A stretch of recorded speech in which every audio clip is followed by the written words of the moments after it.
Let's start. There it is. Good morning, Conway Cougars. Hey, it's Mr. Raybold Dr. Repass. Hi, guys. and And Mrs. Burden. Good yeah, morning. and we have some guest speakers here this morning, and I've figured out a little bit of this technology, so we're hoping this works. You're not having to look at my phone. We actually have a real guest speaker right here below me and beside me. And the cool thing it is, that lady right there, it is her birthday this morning. So we're going to sing happy birthday to her on three. Are you ready? Happy birthday, Happy birthday to to you. you. Happy Happy birthday birthday to to you. you. Happy Happy birthday, birthday, dear Dr. Dr. Repass. Repass. Happy Happy birthday birthday to to you. you. I don't know who's worse, you or me, Mr. Rabel. Uh, Oh Thanks, man, guys. that's probably the worst singing you've ever had in your entire life, Dr. Repass. It's not actually. Mark's family has this tradition. Everyone starts singing at different times. So it's this huge mess. Like you can't even understand anything. And yeah, it's great. But so that reminded me of it. So that's good. So well, I'm not sure. We were actually trying there, so I'm not sure that was a good. did So well. what do you plan for your birthday, ma'am? Eating big juicy hamburgers and tater tots and playing with the dogs. Fun. Very exciting. Yes. Very, very fun. Sounds nice. Well, we hope you have a million more, ma'am. Enjoy the river. Do you have anything you want to say to all your fans out there? No, I just want to tell them something I've discovered the last couple of days, that like everyone is having to learn new things. And I'm having to learn how to use technology. Mr. Grable talks all the time about using technology and learning. Miss Burden and the team talks about how to plan together online. So kiddos, it's okay to be learning new things, and it's okay to make mistakes. We all make lots of mistakes all the time. Mr. Repass yesterday was trying to fix a tractor, and it must have taken him like 5 hours, but he finally did it. So the point is, like, keep trying, and it's okay if we make mistakes. That's true. Good stuff. Yes. We hope you have an awesome birthday, ma'am. Thanks, guys. We're going to let her go so she can go on to celebrate her day in a lot of Google meetings as well. But we'll see you at the next few sessions. But enjoy. Bye, guys. All right. Mrs. Burden is here to share some great things with us. And so, Mrs. Burden, we're gonna let you take over here. I'm gonna give you the full screen. Okay. Well, boys and girls, first of all, I have to tell you how much I miss seeing you all every day. And my life's just not the same that I don't get up and walk in Conway. And so it's been challenging 3 weeks. And it's been a big challenge for me to teach you over a computer or to communicate with my fellow teachers and leaders of Conway. So it's been challenging for me. And as I want to give you a Tuesday thought, I started thinking about how I had dealt with the last few weeks. And I really realized that, those things that we talk about all the time, they're called the 7, that's right, habits. Good job. All of a sudden, I realized that I was automatically doing those 7 habits to help me get through the last 3 weeks. I've had a huge learning curve because my whole being for life is when I get to get up and go be with children all day long. That's what keeps me going. That's what gives me my energy and my drive. And all of a sudden, I only had a computer screen to look at and a telephone to talk to you with. So I had to learn a new way of life and a new way of teaching. So I did use my 7 habits, and is reflecting over the last few weeks when I had a couple of days off. That's what I realized. I had to be proactive. I had to take responsibility. I had to learn new ways, even though I didn't like it. I'm not like Dr. Repass. I am not a huge technology person, but I had to do it, and I had to make it a part of my everyday life. So I had to be proactive and take responsibility and learn about technology and a new way of teaching. So then I had to set some goals. So I had to begin with the end in mind. What did I want my ending to be? What was my goal? And my first goal was to be able to connect with you and keep my relationship up with you, and then provide great learning opportunities for you. So I set my goal. And then I had to put first things first, because working at home is very different than being in the classroom. When I'm in the classroom, I am just laser focused on you guys. And at home, I have all my home responsibilities. So I had to put first things first. First, my schoolwork, then I could do my things that I wanted to do around the house.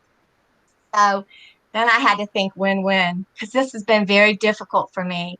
And it would have been easy for me to give it up. And many times I thought, oh, I can't take this. But I just thought, I can do this, a positive attitude. So I was thinking win-win to meet my goal. And then I had to seek to understand. I had to rely on all of my teammates and Mrs. Wilshire and Dr. Repass and Mr. Raybold. I had to listen to them. I had to seek to understand. And then I got to tell them what I wanted to tell them. So I listened first, and then I gave them my thoughts on things. So then this is the biggest thing that we did. The kindergarten team has always been great at synergizing, but we really had to work. We did that a lot. We would spend hours and hours on Google Meet, putting their brains together to come up with the best learning opportunities for you. And that was meeting one of my goals. So I spent many hours studying and researching and synergizing with others, lots of hours the first week. And then I thought, I forgot the seventh habit. I need to sharpen my saw. I was so exhausted that I was having a hard time thinking. So I just had to say, okay, at 4 o'clock, I'm turning it off and sharpen my saw. And I would take a walk, or I go visit my granddaughter. So the 7 habits have helped me get through a huge challenge in my life. So I want you to show your parents how you can use your 7 habits to do your new way of learning at home and be cooperative with them. And they are kind of your teachers. We're setting them activities, but they're teaching them to you. So make everybody proud of you. Mr. Rabel, throw it back to you. Well, ma'am, it's that's the greatest thing about the 7 habits. They're timeless, and so for old people like us, um, we can also use them anytime that. Even when you get old like us, we still are using them and referring to them. Even so, your 5-year-olds and 6-year-olds in your classroom can benefit from them just as much as us when we're having to try to learn new things and new ways of life. And so thanks for sharing that. That's awesome. Well, it just, it has been a challenging time. And you're right. We are lifelong learners. And I'm even older than you are, and I'm still learning. And I had to hit that learning curve. So, we always are learning. Well, and you kiddos will be proud of Mrs. Burton's learning. She's doing all kinds of cool things on these Google meetings and Google documents. And so it doesn't matter how old you are, you can always learn new things and new strategies and new tricks. Because at the end of the day, the most important thing we do is to get to you, kiddos, is to get to you somehow. And she gets that better than most, that's for sure. And so she refuses to stop learning and trying new things until she gets to every single one of you. So that's what makes Mrs. Burton so magical. Back when I started working and teaching with her 17 years ago. Yes. Yeah, we started a school together, which was a very exciting thing that we did. And that was a huge learning curve for both of us also. Sure was. We've been learning together for a lot of years.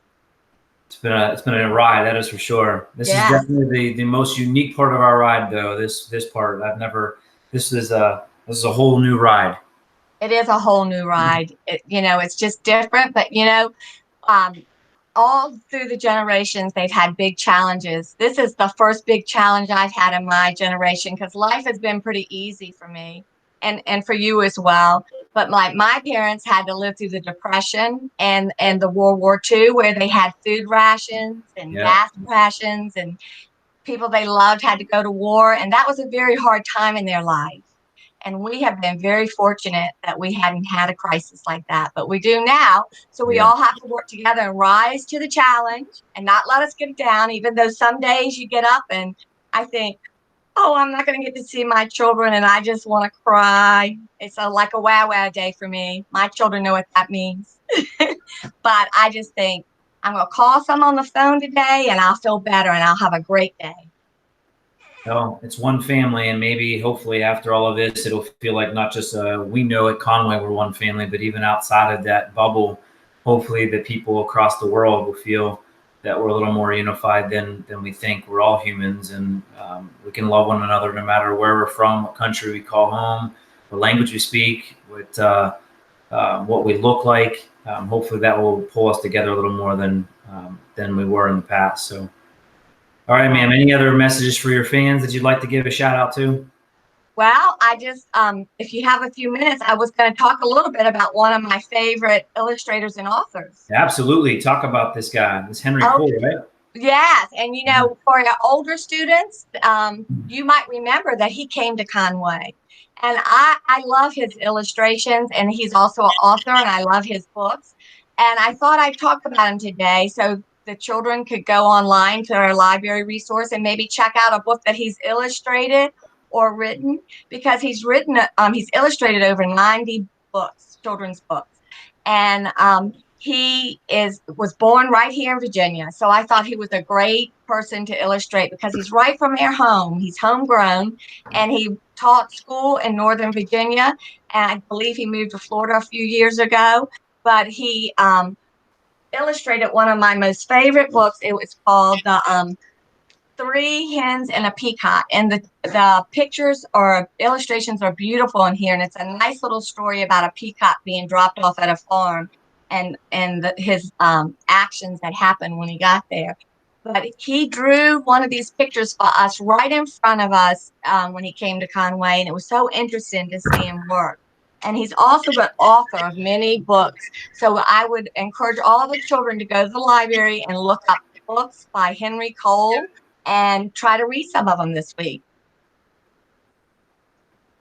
All right. Well, yeah, he was a tremendous illustrator, and to watch him work was truly, he was phenomenal. He drew a mouse upside down, and when he turned it over, you had no idea what it was. I'm not sure if you remember that, but then he flipped it over. I do. And there it was. It was just, and I can't draw a stick figure looking at it straight up and down and taking 5 hours to do that. So he also told us that he got into drawing because when he was a little child in grade school, he just loved drawing.